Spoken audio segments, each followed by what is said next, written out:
Chapter 9. Next shift, the worker found another sixth bulb. When he did, the events of the previous shift slowly returned to him. It was the strangest thing, remembering. Images and emotions seeped into his consciousness. Indistinguishable shapes like the chunks in the soup he'd forgotten again when he'd awoken. He couldn't recall remembering, not once, what had happened the previous shift. Of course, he always knew where to go, what to do, and why. Tend the terma. With it, the Rahz could protect them from the shadows in the abyss. He realized, though, when he really focused on them now, that the details were missing. He shivered at the experience of a past self, another version of this same person who was there before and now here again. He stayed after the others to investigate the bulb. Director Dean would want to know about this abnormality. Their training said they were to report things like this. There was another reason he should stay, to see if the strange worker would return, even though he should have descended. The first toll sounded. The white hill followed by the shadow flashed across the worker's eyes. His hair stood on end as he remembered how close he'd come to being taken by a shadow. He needed to get back. The worker he'd met must truly have descended after all. Only the Rahz stood a chance against the shadows. The worker ripped the bulb from the vine and powder spilled out of a gash his clumsiness created. But his attention went to the sensations the powder produced in him. He felt it inside him, moving under his skin, in his chest. Then into his head. Was he doing this, or was it? No time. He made for the exit. I can still make it, he thought. At the top of the stairs, the worker heard the second toll echo from the chasm, its vibration shaking the stone underfoot. He considered hiding back among the stones in the growing room. There is nowhere to hide, he thought. Words echoed through his mind from the past, a past beyond the previous shift, from a time when he was young. Maybe they would still let him in. They had to. Dim earthlight shards guided him across the bridge. Comforted by the light, the worker afforded himself a moment to look to his right, across the short stretch of the chasm to the great spire, which rose from the apex of opposing chasm cliffs. A red glow not unlike those in the growing room shone from an opening far overhead. Are the Rahz watching over me? He thought. With a jolt, he recalled the previous shift's gaze up to the crimson balcony and his similar thoughts.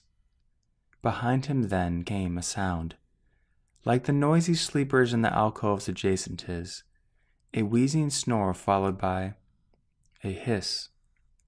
But there were no workers but him to speak of out here alone on the bridge. Two yellow eyes appeared at the far end.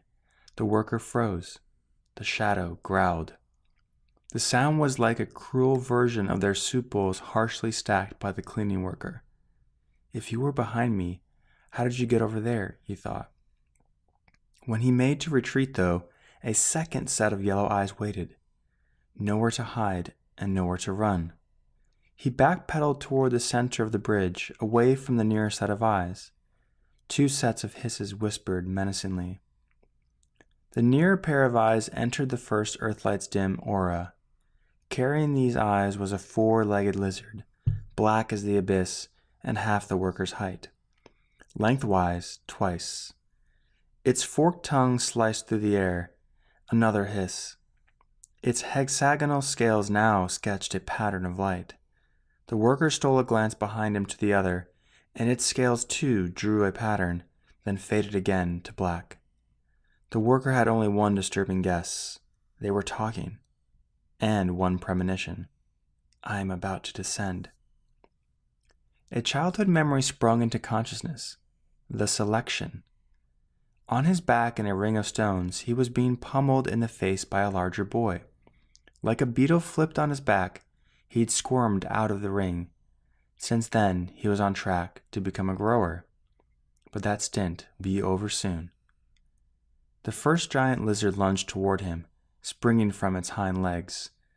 A shadow of itself came first, and the worker tucked his head under just in time to avoid the beast's jaws. Its front leg, though, caught him on the side of the head. Pain burned through his face. He was spinning from the blow, off balance, to the edge of the bridge. White lights engulfed his vision as he tried to regain his footing and find the yellow eyes. His waist slammed into the stone railing. I'm falling into the abyss. He caught the railing with both hands, but one slipped. He couldn't grip it with just one, and he prepared to relent. The Rahz had protected him once, but twice was too much to ask. He felt someone else's hands on his own. No, you don't, said a voice. He was pulled back and collapsed onto firm stone. There was blood in the stone. He touched his face and gasped at his red palm. The young man laughed. I guess you've never seen blood before. If I'd have gotten here a second later, you never would have. Thank you, said the worker. Don't mention it. He stood and offered the worker a hand. Come on, we've got to go. The worker looked closer. It was the worker with the scar above his eye. You work in growing room 1, but I couldn't find you today. I'm Caden. Pleased to meet you. The worker winced as he touched his face again. Then he saw the 2 lizards, each lying on their sides. How'd you kill the shadows? They are sentinels, not shadows, and I didn't kill them. We don't know how to. He held up his hand, a series of stone rings with sharp points. I stunned them with my gauntlet and a flurry of earthlight shards. Now, come on. The worker took Caden's hand, letting him pull him up as he found his feet. At the end of the bridge, the worker bumped into Caden. We're not going back to the workers' quarters, said Caden. I hope you don't regret it, but you left that road behind you when you stayed out past the second toll. The next few moments went fast for the worker. Caden urged him along the chasm walkway and into a crevice he was forced to climb part way into the chasm to reach. A stone door was slid open for them by a tall man this Caden called Gara, with whom Caden spoke in whispers as they made their way through the ensuing tunnels.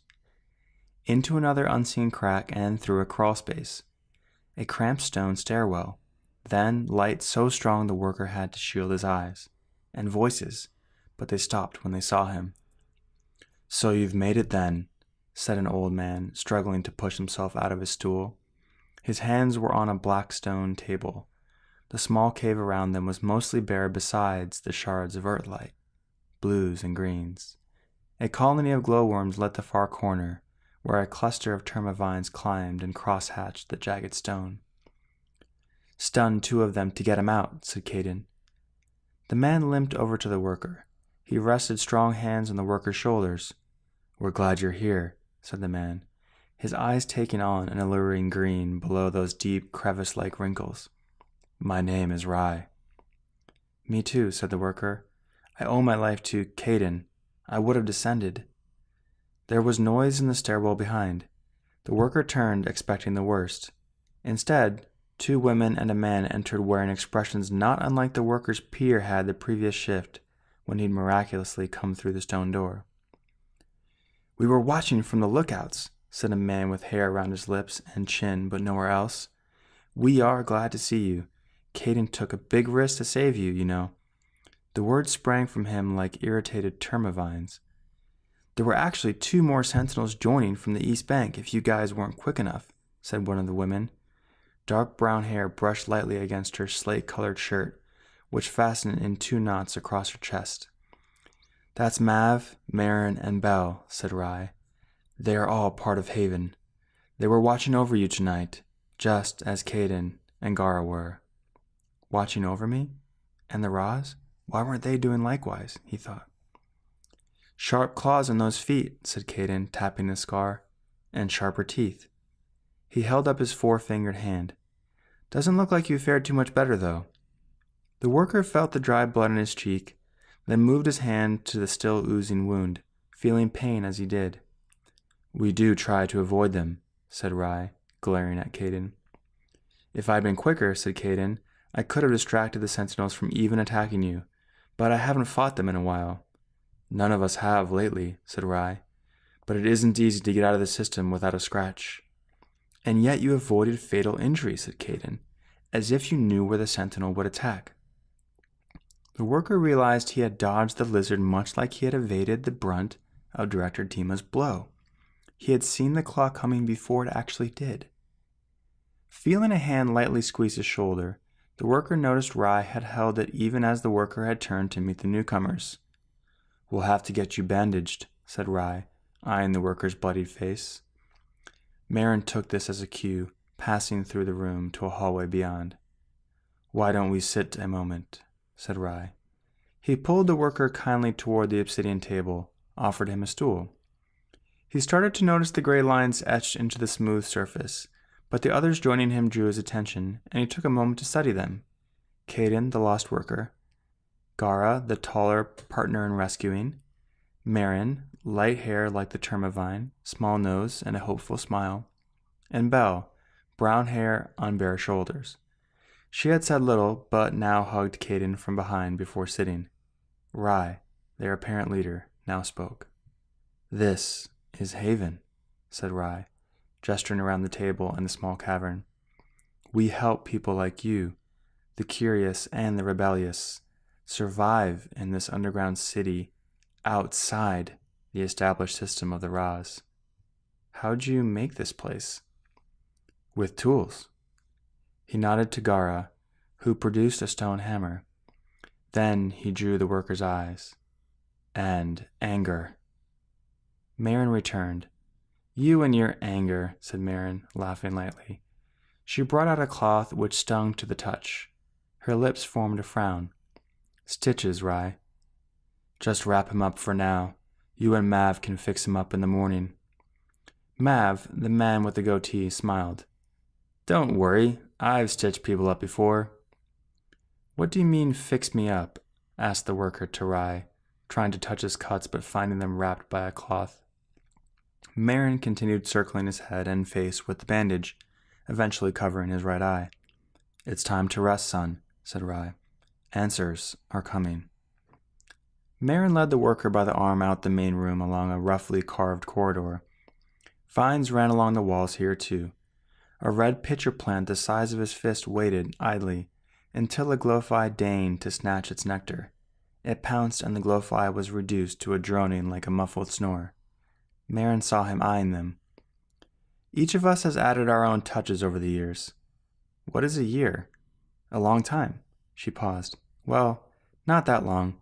About 300 of your shifts, the time between tolls. But it goes fast. Rahz used to say time flies." "And what does he say now?" "I think he wishes it would go a little faster." After a short walk, Marin pulled him into a small dark room only lit by the corridor. She led him gently to an alcove. "This is your place to sleep." Her smile just visible in the dim orange light. A small lizard scampered into a crevice. "Thank you," said the worker, frowning and hoping there were no more of the critters. "What's this?" "A mat for your head. I weaved it myself." "From?" "From the inner workings of the plants, of course. That's how I made all our clothing. We don't have the lizard skins that you workers have." She was whispering, but took pleasure in his not knowing. The worker hadn't considered his attire was woven with the insides of the small, shifty creatures. "This is nice," he thought, trying the headrest. Not enough to make him stay, no matter what this Rahz had said. "Director Dima won't let me stay anyway," he thought. "There's even a compartment for you there." Marin smiled when he again frowned his ignorance. "Once we get to term allocations, you can store it there. Now you should sleep. You've had enough excitement for one day. Or shift, I should think." It took all of his focus not to check his pocket to ensure he still had the termabulb. The pain still shot through his face if he moved too much, so he settled in as best he could. He couldn't think of anything else to do as his eyes closed except wonder if he would wake up with memories of all that had so recently come to pass. Belle excused herself for the evening, and Caden remained with Gara, Mav, and Rahz. "Are you guys all right?" said Rahz. "Still have my nose," said Gara, touching his bent nose. "Still have all 9, said Caden, wiggling his fingers. "Good here," said Mav. "I'm interested in seeing the rescue," said Rahz. "I'm low," said Caden, turning an eye to Mav. Mav sighed, but went for his cloak's pockets. He brought out a handful of obsidian vials. "This is into my allocation now," he said, raising a finger. "It's for the good of all of us," said Rahz. Mav nodded. "Of course. Caden will tell us what he sees." 2 to start with, right? Caden uncapped and downed 2 vials. He felt the terma in his chest. Reaching for it, he focused on the moment he wanted to begin reviewing the retained memory, then lit reflect. Caden's attention shifted to the scene. From his post on the eastern wall, Caden watched the adolescent boy walk onto the chasm bridge. He checked that his gauntlet was tight on his wrist. Then he felt for the terma inside his chest. He had just downed 2 large vials, 10 doses on top of the 3 he had taken earlier, 1 to heighten senses and 2 for retain. He would need 10 more if things got serious. He shuffled onto the ledge, shutting the door on the crawlspace behind him. He listened for movement with heightened hearing. Anything. A hiss or the scrape of lizard feet against stone. Even the buzz of a glowfly, which could signal a retreat from a sentinel's passing. As the boy reached the halfway point of the bridge, Caden saw the beasts. 1 on the near side, 1 on the far. They had crawled from below the bridge. Caden reached for the terma, brought it into his head and all the way to the front. Now things were serious. He activated Predict. Shadow images of the 2 lizards and the boy swirled around them. These were the most likely combinations of movements given the memories of previous sentinel battles he had amplified. Silently, Caden hung, then dropped from above the growing room 1 entrance to the landing. The stairs, then the walkway, then the bridge. He looked out. The great lizards moved in on the boy as he backpedaled. Caden took the stairs 3 at a time, feet landing expertly. He could run from here to the bridge in seconds. The shadow images converged on the boy, and Caden broke into a run. Upon reaching the bridge, he skipped a short stair with a leap.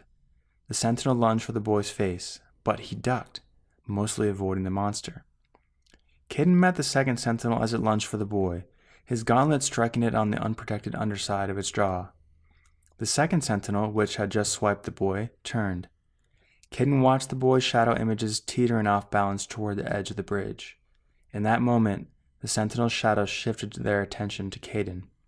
He focused, collapsing the shadow images from 4 to 2, one of which began taking steps toward Caden, the other of which prepared a lunging jump. Either way, he could outsmart it. He waited a breath. The lizard began its attack, but Caden was too fast, sidestepping it and landing a stunning blow. The boy's shadow images tipped over the edge, but the boy's brighter version still stumbled toward the railing. Anticipating the timing and specific location of the fall, Caden raced to prevent it. He reached both hands over the railing, gripping the boy's forearm. "No, you don't," he said.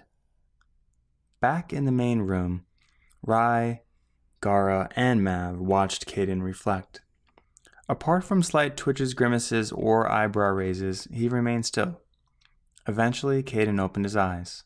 "So," said Rai, "we noticed your reactions." Caden itched his scar. "The sentinels, they seem faster." "How so?" said Rai. "The second one's shadow image was preparing a jump at me from a considerable distance. It would have been quite the attack." Gara tapped his hammer on the table. "If they can jump further and move faster, they are that much more dangerous." "I still managed to strike it true," said Caden, rubbing his wrist. He passed his gauntlet to Gara, who said he would mend the damage it had 2 taken against the sturdy skull of the sentinels. "Maybe they are adapting," suggested Mav. "Maybe, but how?" said Gara. "Don't know," said Caden. "Keep that in mind," said Rai. "I will," said Caden. "If we have to fight them again, I'll remember. I'll use Amplify to strengthen these memories." "I wish we could kill those bastards," said Gara. Rai slammed his fist against the table with such force that the stone cracked. "What did I say about that, Gara?" "Sorry, Rai, I forgot. I was just caught up in the moment." "Anything else?" asked Rai. "That boy evaded the first sentinel's lunging attack," said Caden. "It's as if he saw it coming." The room went silent. "I'm curious myself," offered Caden. "We'll look into it," said Rai. They started to rise. "Wait, there's one more thing," said Caden. "You might want to sit down." "Well, what is it?" said Rai. "I noticed a 5th sentinel." The bags below Rai's eyes sagged deeper. The thin pair of lines between his eyebrows and forehead suggested surprise. Not the unexpected kind, the dreaded, unknowing, inevitable sort. I've seen the 5th Sentinel before, said Rai. Over 15 years ago. This is heavy, said Gara. All these years, said Rai. I thought Dag might have had his way with it. Dag cut the beast's eye. Rai thought he killed it when they tried to escape the city. It could be a new one, couldn't it? We don't know where they came from, said Mav, so it's a possibility. It seems odd, said Caden, that after all these years the Rahz couldn't have raised a new one. These aren't your average crevice lizard, said Mav. Sorry to have to say so, Caden, said Rai, but we don't know where they come from, so raising one is only one possibility among many. We don't know enough about them, Caden. I do want you to see that memory, though. Sure, said Caden, but Inspire takes Terma. It's worth it, said Rai, to know if it is the same Sentinel or not. Rai leaned back, closing his eyes for a moment. This must bring it all back for him. The Dag days, his brief relationship with Mirai, his tension with Dylan, the failed escape. Despite the pain, Rai had raised Caden from before he could walk. So how are you really feeling? Asked Rai, opening his eyes and addressing the three. Excited, said Gara. We've got a new member to train. Once he's back to health, said Mav, but I'll take care of that in the morning. A new member, said Caden, and maybe something more. I can't believe the Sentinel didn't kill him.